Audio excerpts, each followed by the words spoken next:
sampai Anda dengan sejumlah informasi lebih dalam seputar kasus-kasus yang terjadi di masyarakat.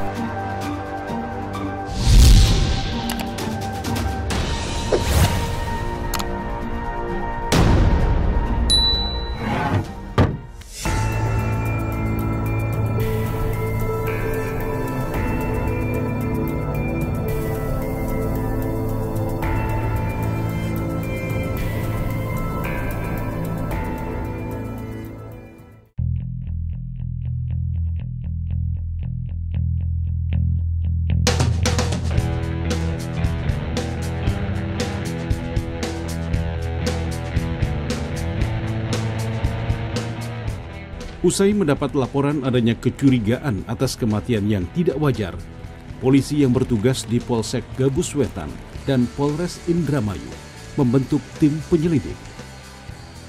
Agar kasus pembunuhan ini terungkap, mereka disebar untuk mengumpulkan petunjuk dan alat bukti. Sebelumnya, seorang warga desa Drunten Wetan, Kecamatan Gabus Wetan, Indramayu, bernama Mukana, ditemukan meninggal dunia di dalam kamarnya tanpa mengenakan sehelai busana. Catatan penyelidik polisi diketahui, kakak perempuan korban malam itu datang mengunjungi adiknya. Ia langsung masuk ke dalam rumah karena pintu tidak terkunci meski dalam keadaan tertutup. Namun karena keadaan sepi, ia mencari-cari hingga ke dalam rumah dan mendapati kamar tidur Mukana terbuka. Saat itu, ia terkejut bukan kepalang karena mendapati korban sudah terbujur kaku di atas ranjangnya tanpa busana. Keluarga Mukana mengira lelaki itu tewas karena sakit. Keesokan harinya, mereka lalu memakam taman umum desa. Namun ketika memandikan jenazah, muncul kecurigaan karena terdapat bekas lebam membiru di sekitar leher korban. Diduga, tanda ini yang menyebabkan korban meninggal dunia, bukan karena sakit. 2 hari setelah pemakaman, mereka lalu melaporkan adanya dugaan pembunuhan ke Polsek Gabus Wetan, Indramayu.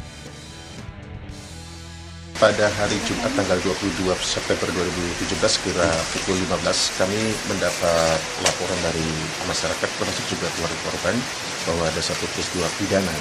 Untuk peristiwa pidananya sendiri yaitu pembunuhan.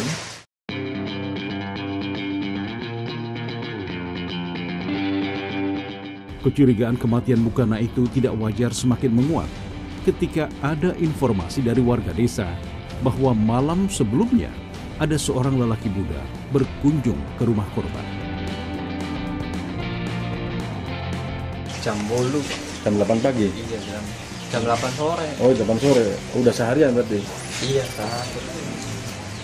Ya, kalau korban kenal mama saya. Kalau pelaku nggak tahu. Oh, kalau pelaku nggak tahu? Itu pelaku sempat kesini berarti sebelum kejadian? Iya, jam 2. Jam 2 dini hari? Iya, hari Rabu. Hari.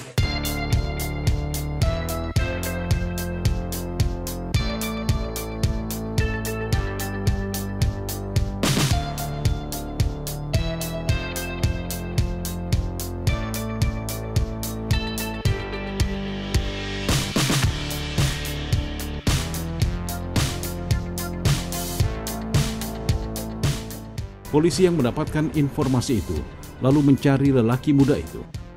Dan ciri-ciri tubuh dan perawakannya, serta sepeda motor yang digunakan pada malam itu, polisi mendapatkan RA yang tinggal satu desa dengan korban. Dalam pemeriksaan awal, RA mengakui telah membunuh Mukana dan meninggalkan lelaki itu meregang nyawa di ranjangnya. Kemudian setelah dapat informasi tersebut, akhirnya kami mencari untuk mendapatkan keterangan-keterangan dari beberapa saksi dan juga mengumpulkan barang bukti, dan kami langsung menuju ke terduga pelaku, dan secara kooperatif terduga pelaku mengakui melakukan pembunuhan, dan oleh karenanya pada sekitar pukul 20 waktu Indonesia Barat hari Rabunya terduga langsung kami amankan untuk menghindari tindakan persekusi dari pihak keluarga korban.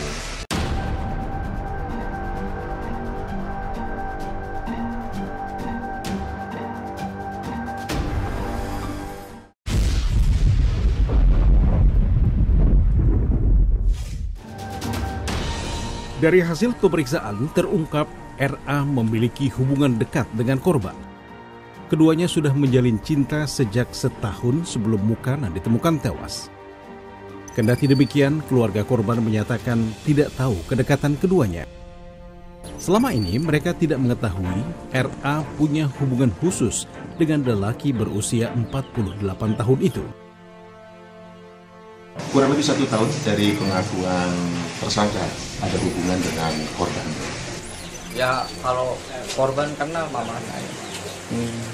Kalau pelaku nggak tahu.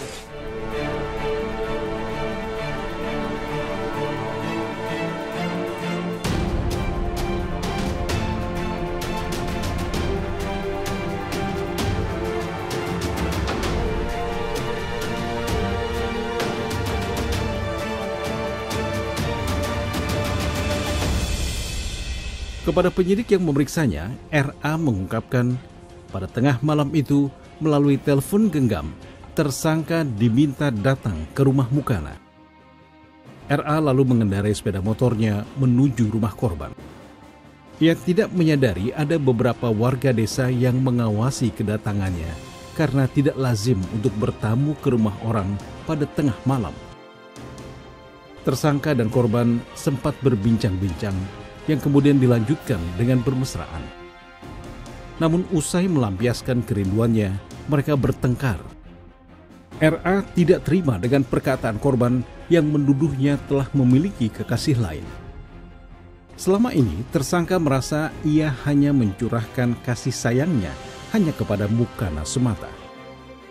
Dengan penuh emosi, RA mencekik pasangan cintanya itu hingga tak berdaya.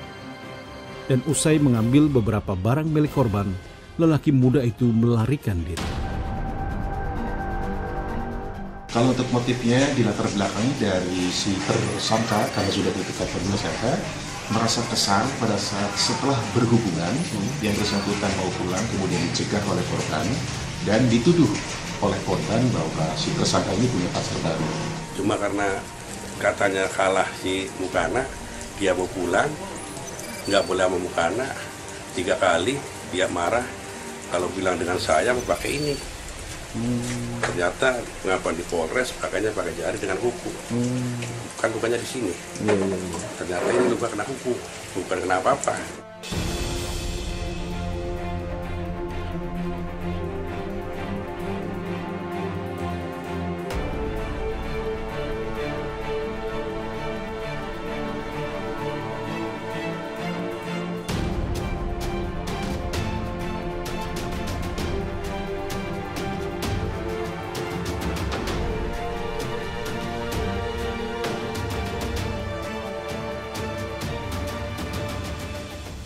Semula, RA tidak dicurigai terlibat dalam pembunuhan Mukana. Namun setelah sejumlah warga menemukan ada luka-luka di tubuh tersangka yang dinilai tidak wajar, lelaki muda itu terus diawasi. Curiganya pada saat ini luka di sini. Lukanya tidak ada berdarah. Ternyata dia datang ke sini ya seperti itu. Dia ngakunya nggak ada luka sama sekali. Setelah saya bilang ada luka, spontan dia gugup. Baru ngaku, Pak? Dia baru ngaku, dia seperti itu.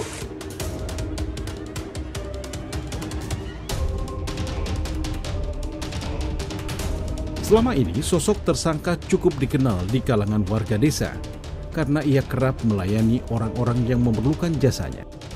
Namun mereka tidak mengira RA terlibat dalam pembunuhan Mukana. Kenalnya belum lama. Belum lama. Dia bilang kenalnya baru 4 bulan. 4 bulan. Itu pun dari temannya si Mukana. Bahwa dia itu adalah anak prilen, anak panggilan. Si pelaku nih. Iya, pelaku anak panggilan. Makanya dipanggil ke sini gitu. Dipanggil ke sini. Dia siapapun yang make dia datang.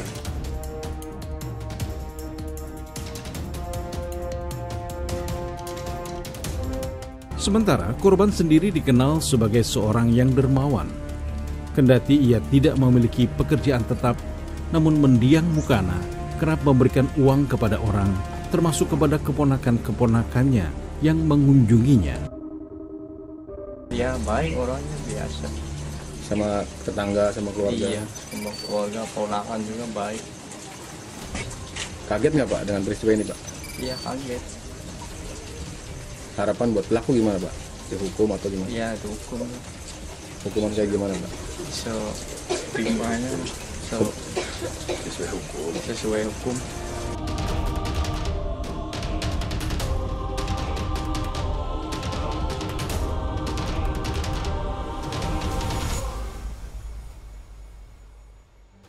Dari hasil penyidikan polisi, pembunuhan terhadap Mukana diduga hanya dilakukan oleh RA sendiri. Penyelidikan dan olah TKP tidak menemukan adanya orang lain yang terlibat dalam kasus ini selain tersangka. Sejumlah alat bukti yang didapatkan selama penyelidikan menguatkan dugaan keterlibatan lelaki muda itu. RA menyatakan dirinya tidak berencana untuk menghabisi nyawa kekasihnya itu. Tindakan penganiayaan yang berakhir pada kematian korban itu dilakukan karena tersangka merasa kesal soal tuduhan berselingkuh itu. Karena ia merasa tidak melakukan hal-hal yang dituding oleh korban. Polisi menjerat RA dengan dugaan melakukan pembunuhan. Ancaman maksimum untuk pelaku kejahatan ini berupa kurungan penjara selama 15 tahun. Untuk pasal yang diterapkan kan? Pasal 338 KUHP dengan ancaman maksimal 15 tahun penjara.